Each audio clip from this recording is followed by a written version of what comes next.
I have a nephew who's a fireman. Okay. So the Webster incident, of all the shootings and shootouts that have been going on in this country since the Sandy Hook Elementary School shooting, of all of them, I think that's the one that hit closest to home. Only a few weeks ago, someone was carjacking people's vehicles not far from where my mother was having a church meeting. Okay. This had happened much earlier in the morning than when she was actually in that location. But two people were gunned down. They were dragged out of their cars and shot by someone who eventually, died that morning too. So, I mean, this is going on. When I made this clip, I was thinking in terms of, my nephew answering a call to put out a fire and getting killed, That takes him away from his young wife, his little infant son, his newborn. He's got 2 kids now. And there's a lot of talk about the power of darkness. Satanists talk about it. I've been exposed to voodoo practices a lot more extensively than I've let on in my videos over the last 2 years. Mostly it's auto-suggestion. There is a little bit of a psychic component to it. And everybody wants to talk about the power of darkness, so-called. Even Christians want to talk about it and give all this power to what they call darkness. So I want to clarify what the darkness is in Kabbalah, in occult circles. It is a very specific thing, and it gets discussed very, very seldom, what the darkness actually is, okay, by ancient tradition. The power of darkness, yes. For viewers new to the Lucifer series, allow me to introduce myself. I am, of course, the electronically altered voice of Neil Fox. And when I speak in this manner, I enjoy calling myself Lucifer for a number of reasons. The chief being that the positions taken in our talks are usually demonized by so many corners of opinion, especially YouTube opinion, that one can only come out ahead on it by announcing that yes, I must be the devil after all. But what of it? Perhaps the devil is simply misunderstood. And if I am to be the devil, why not use the highest sounding name for the devil that church tradition uses? Lucifer, light bearer, more a pagan allusion than a Satanist one. Originally nothing to do with Satan one way or another, the male aspect of the goddess Venus. Look it up.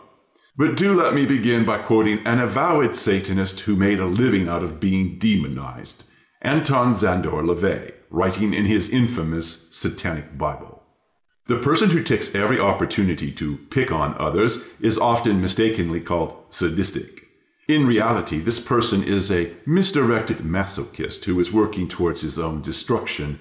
The reason a person viciously strikes out against you is because they are afraid of you or what you represent, or are resentful of your happiness. They are weak, insecure, and on extremely shaky ground when you throw your curse.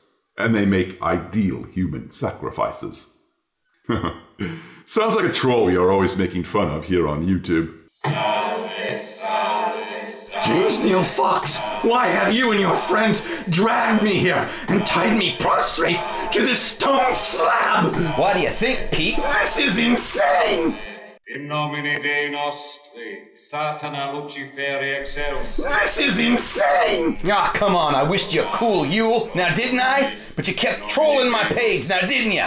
Now it's payback time! You can't do this! You can't do this! Happy New Year!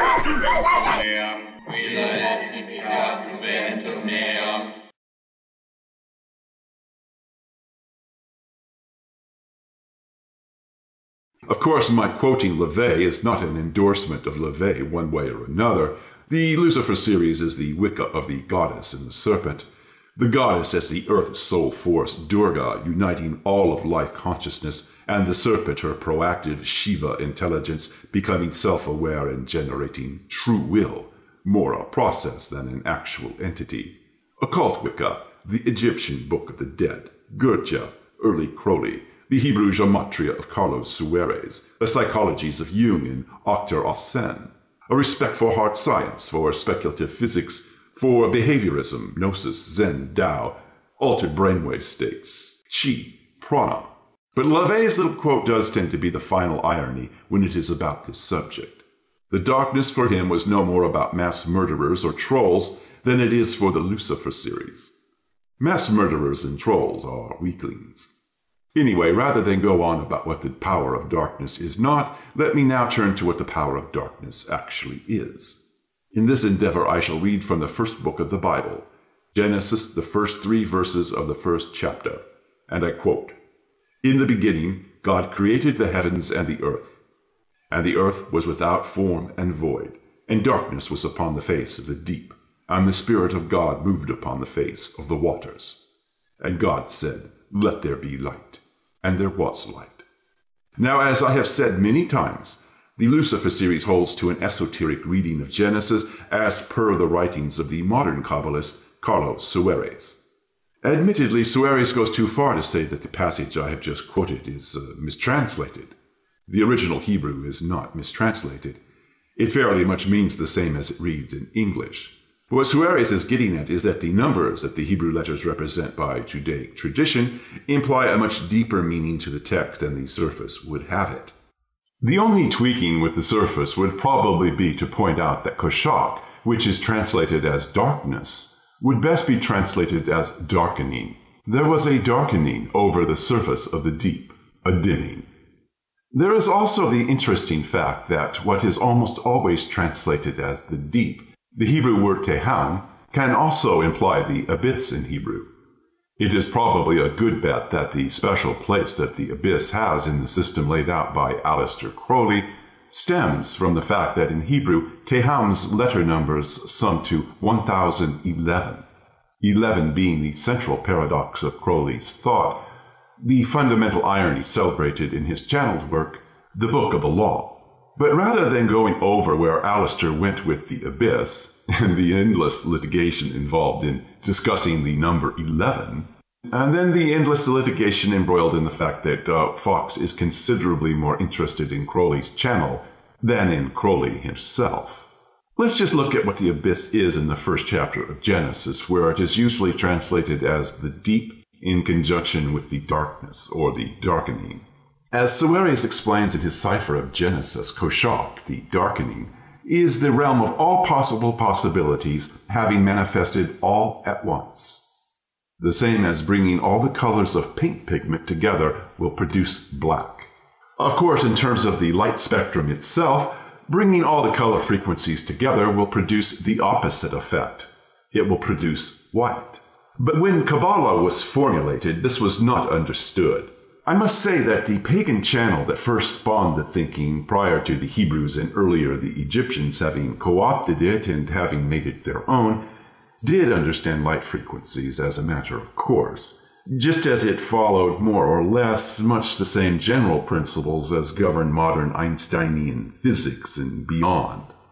But this was a channel working through the filter of limited understanding, a matter of an adult, say, trying to explain things to children. Even the original pagan oracles were as children to the channel. And so a lot of preconception entered into the mix. And that is why it is no corruption to attempt to reconcile physics and psychology to ancient thought. One is just cleaning it up, really, and giving it a respectable framework. I realize that many who watch the Lucifer series are skeptical of psychic channeling, and Fox has only spoken of it sparingly because a belief in channeling is not necessary to appreciate a channel's content one way or another. It can be weighed on its own merit or lack thereof. But then at this point, truth and disclosure would seem to require that Fox admit that his life and experiences have convinced him that legitimate channels, rare as they are, do exist. Most channels are partial when they are at all genuine, but Fox believes he has found a way to a psychic download of sorts that would, as you Yanks say, blow a person's mind. Nothing partial about it at all. Of course, many will simply see any such mediumship as the collective unconscious speaking directly from some mysterious source, something perhaps rooted in the mass telepathy, the largely unconscious mass telepathy that joins the human race to a vaster overarching network with other corporeal beings, of whom they are unaware, a phenomenon impossible to verify. We will certainly never tell. Yeah? It's us, Cousin Neil. Is this where we come in and announce ourselves your extraterrestrial Sumerian space guides? No, I changed my mind. But you promised us a spot on the video. Some other time.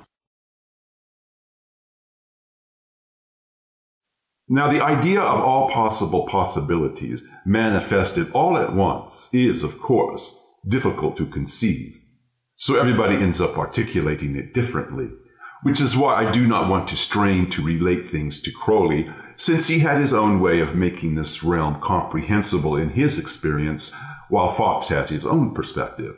Moreover, Crowley did not have the benefit of the analogy of black holes to anchor as a point of reference. Besides, how can anyone say anything final about pure chaos? Cousin Neil, are you sure you do not want us to introduce ourselves as your extraterrestrial Sumerian space guides? Not today. But we've come all this way. I just don't think people are ready to deal with this side of the family, okay? I'm sorry. But I have honed my English skills for just this opportunity. No, Dweeba. Your English skills are not yet perfected, while mine, on the other hand, boast the proper inflection. But you lack the charm of my delivery, Bobby. Look, you guys, we're going to have to reschedule, all right? Yes, auditory hallucinations and little gray men raiding one's refrigerator late at night. Not good. In terms of applying Genesis to human development, the darkening of the surface of the abyss is that which cushions the perceiver from going mad. Let us not forget that Gurdjieff invented the story of the Kunda buffer, the fictitious alien implant that was supposed to buffer humankind in its infancy from a mass planetary trauma which humans were not yet emotionally ready to assimilate. An uninitiated student cannot endure the abyss directly, so there must be a dimming or dulling of the faculties that are sensitive to its domain. That dimming state is what Earthlings call their normal state of mind. It is just how everyone already is these days, the human condition as moderns experience it. Which is to say, all that is right in front of you, all at once. But all that is too much to take in, so you do not see very much of any of it, and what you do see is misleading. Even as you peel away the initial layers, you will too often only succumb to the usual confusions, because you do not understand what you are encountering. Such is the nature of the darkening, the dimming. In the 2012 grade school shooting in Connecticut at Sandy Hook Elementary, the police told the children they were evacuating from the premises to shut their eyes as they were being led out. The authorities wanted to spare them the sight of their dead schoolmates. The darkening is the same principle on a cosmic scale. But just because you shut your eyes to something does not mean it is not there. There is the fact of your not seeing, combined with the fact of what is there just beyond your closed eyelids. As you awaken in slow increments, it is like you hear something beyond your eyelids, imagine what it is, and react to this very subjective impression rather than the reality. This is why Gurdjieff went to such extremes in disparaging the human imagination. He went too far with this. He was always taking things too far to make a point. But the point is well taken if understood in the right context. This is why he wrote on and on about space aliens in the silly way he did. It was meant to be taken as a cartoon, something obviously not real, while the hidden meaning of the book was meant to unveil the reality. At least let us do the sing-along number. Well, this video's going to be long enough as it is. I don't think... Hit it, Dweeba! And a 1, and a 2. Earth girls, you don't know what you're missing. Earth girls, I'm talking some interplanetary kissing. Yeah! Woo! So now, is that which you are reluctant to see, the abyss, independent of the mind? Well, that is a very speculative question these days, and it is not really very important, because whether or not the abyss is objectively a branch of known science, it is embedded in the human psyche, demonstrably a stimulus impacting specific portions of the brain, thus having a psychophysiological signature. What psychophysiological signature, you might ask? Well, my friends, for 90 to 100 minutes each night, every man and woman and child experiences a state that arises from the darkness of their slumber, a state that is sometimes even more active than their so-called waking state. Yes, more active, honestly. Certainly more active than your waking conditioning can allow you to remember. You remember very little of it, if any of it. But electroencephalograms do not lie. The state is incredibly active, quantitatively active, very busy indeed. And whether or not you can recall any of it, very few of you out there do not dream for at least an hour and a half every night. Short of insomnia, mental illness, or brain impairment, everyone has the same cycle of rapid eye movement, REMs, REM sleep, during which every adult is sexually aroused, even otherwise impotent men and frigid women, even elderly people well past their sexually active years, as sexuality need not be about actual coitus, but instead about passion and undercurrents of vitality and motivation. The same as children are probably driven by a kind of proto-sexuality centered on security needs that they do not understand and must be protected from until they develop further. Actually, even a late trimester fetus dreams. The fetus may dream as a person born blind dreams, without visual impressions. Visionless dreams of oneness with the womb as all and everything. Indeed, in or out of the womb, a baby is dreaming most of the time.